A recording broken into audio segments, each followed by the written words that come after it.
Você sabia que quando sentimos vontade de fazer xixi, a nossa bexiga ainda suporta mais que o dobro da quantidade de urina? Eu sou o professor Marquinho e na aula de hoje nós vamos falar sobre sistema urinário.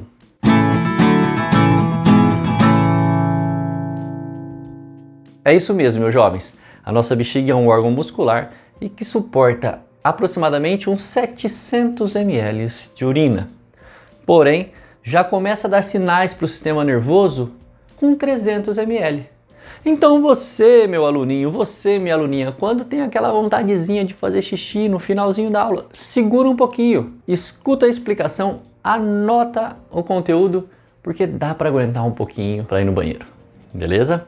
É claro que eu estou falando nos casos de pessoas que não têm problemas de incontinência urinária. Se gostou de saber essa curiosidade, já dá um like aí, ajuda o professor a divulgar o canal. Valeu? Vamos para aula. Esse conteúdo está dividido em duas partes: a anatomia do sistema urinário e a produção de urina. Começando com a anatomia, nosso sistema urinário por muito tempo foi chamado de sistema excretor. Mas, além de excretar, ele faz outras coisas. Nosso sistema urinário ajuda, por exemplo, na produção de hormônios, produz a eritropoetina, consegue regular a taxa de água e de sais minerais, ajudando na homeostase, ou seja, no equilíbrio interno do nosso corpo. Excreta substâncias indesejáveis, como por exemplo a ureia. O nosso sistema urinário não é o único que excreta substâncias do corpo. Os pulmões, por exemplo, ficam 24 horas excretando gás carbônico. E quando nós falamos excreção, é liberação de substâncias indesejáveis no corpo. Diferente de secreção, que é a liberação de substâncias que o corpo vai utilizar. Como, por exemplo, as enzimas digestórias que ajudam a gente a digerir os alimentos. E aí, conferiu se é inscrito? Se não é inscrito, inscreva-se. Ative o sininho para receber as notificações semanalmente. Vamos lá então?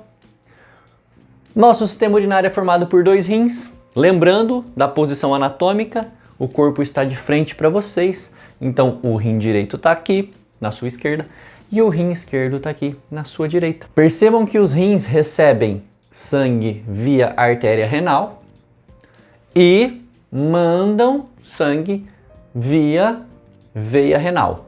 Então ele é vascularizado. Produziu a urina? Como que produz essa urina, né? Nós já vamos estudar.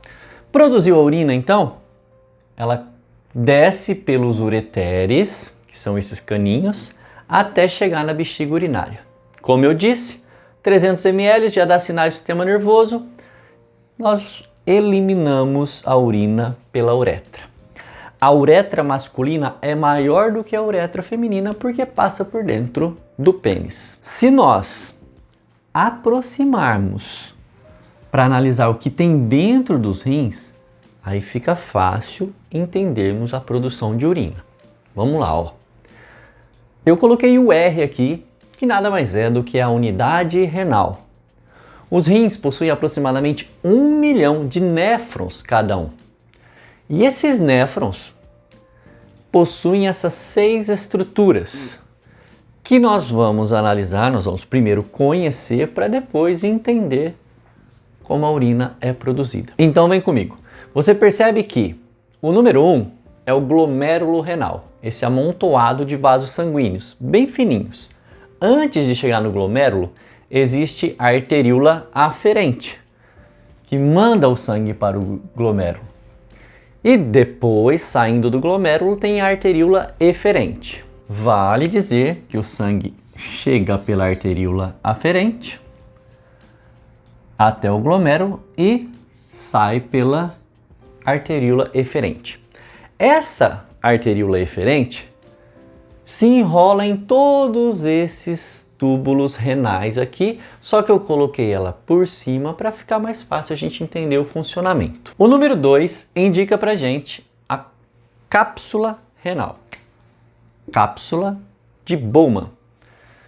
Essa cápsula está conectada a um túbulo contorcido proximal que se alonga formando a alça de Henle, também conhecido como alça néfrica, chegando a um outro túbulo contorcido, que é o distal.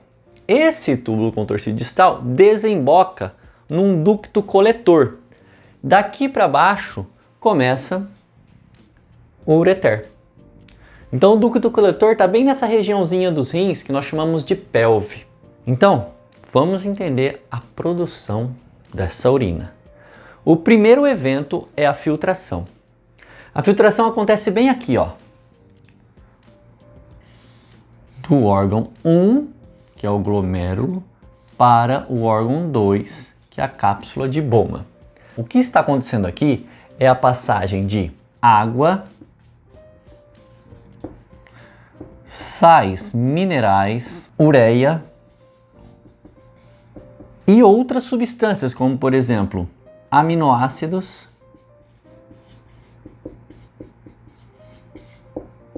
e glicose. Pessoal, essa nós chamamos de primeira urina.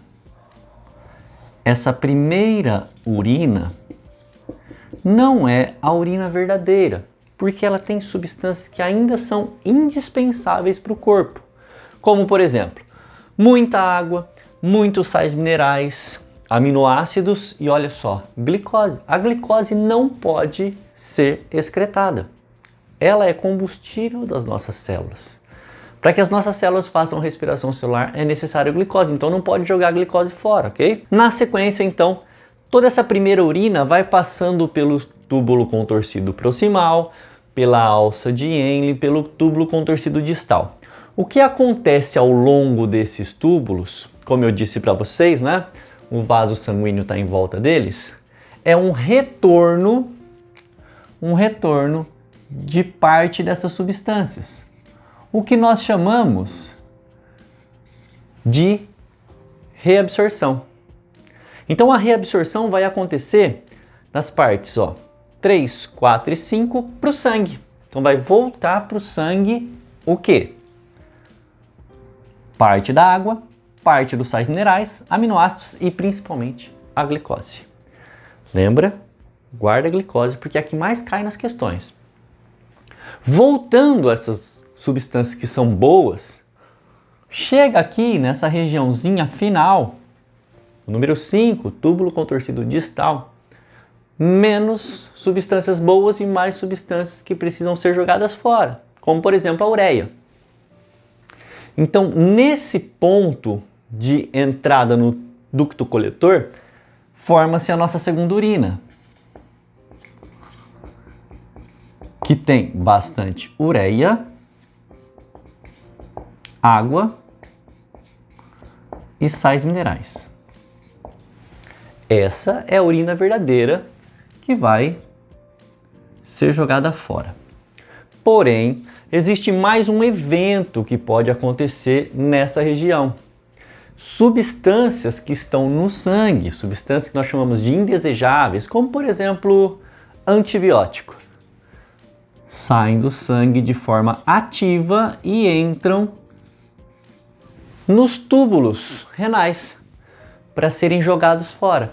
Isso explica por que depois de umas 72 horas que a gente começou a tomar antibiótico, nossa urina começa a sair bem escura. O excesso daquela substância, daquele medicamento, está sendo jogado fora. Jogado fora por quê? Para manter a homeostase. Para fazer com que o equilíbrio interno do nosso corpo esteja ok. Então, para a gente ir fechando esse conteúdo, precisamos conhecer um hormônio chamado hormônio antidiurético, que é produzido aqui na nossa hipófise, desce pelo nosso sistema sanguíneo e avisa os rins para aumentarem a reabsorção de água. É o hormônio que nós chamamos de ADH. O hormônio ADH é liberado principalmente quando a nossa pressão está baixa. Pressão baixa avisa o cérebro que precisa aumentar o volume do sangue. E como aumentar o volume do sangue de forma rápida? Mandando esse hormônio até os rins para que ele reabsorva mais água.